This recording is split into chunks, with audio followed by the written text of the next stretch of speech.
The Psychology of Needs versus Wants, and The Great Switcheroo.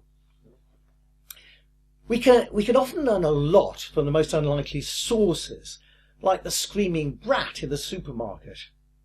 Can you remember when you last heard a kid screeching something like, "Wah! I need that"? Well, probably not at all, actually. What they really were screaming was, "Wah! I want that!"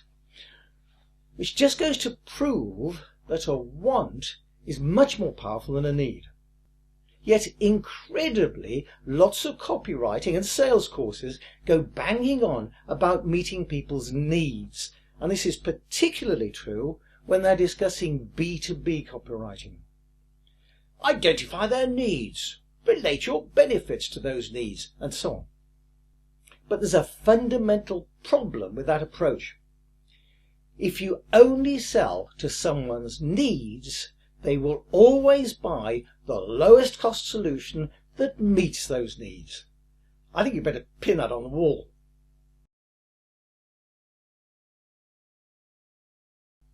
Let me illustrate what we've just been saying with a true story.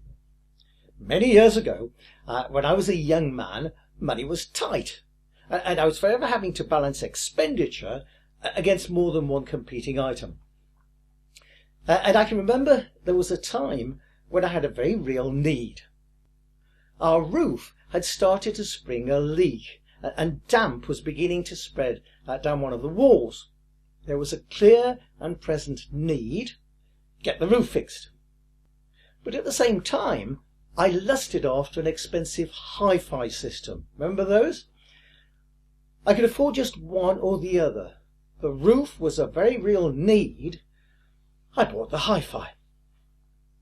Now, this has real resonance for copywriting, particularly sales copywriting. You see, whether it's outbound marketing, direct mail, email shots, adverts and so on, or inbound marketing, your website, however powerful your copy, there's one fundamental weakness: inertia. People read your copy and think, yeah, that's exactly what I need. I really must get round to doing something about it. And they file it away for later, or it sits in their email in tray until the next clear out.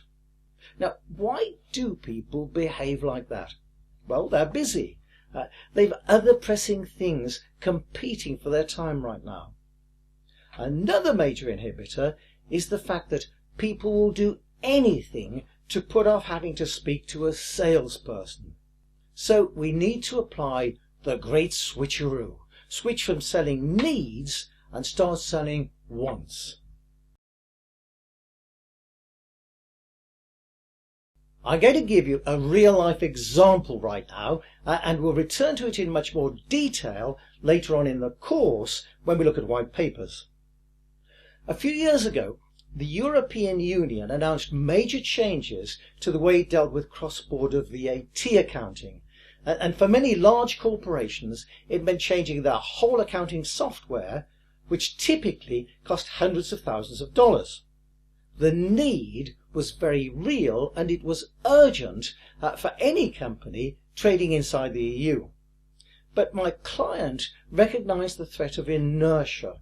So having described the needs, we quickly switched to something our prospects would want: a white paper that explained clearly everything they needed to know. Yes, we used all the emotional tricks from our previous lesson. We describe all 374 changes that will affect the way you conduct your business. God, how many? Fear. Use it as a management discussion document with your colleagues. Hey, I could become a leader. Use it to develop your request for tender document when selecting new accounting systems.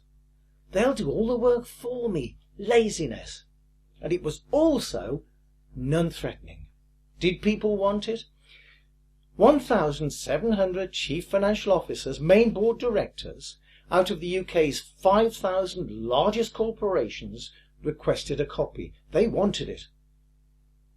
Later on, I'll show you how we structured the campaign and similar campaigns, including the actual copy that we used. But for now, though, I need you to focus on this one lesson. No, I don't need that at all. I want you to.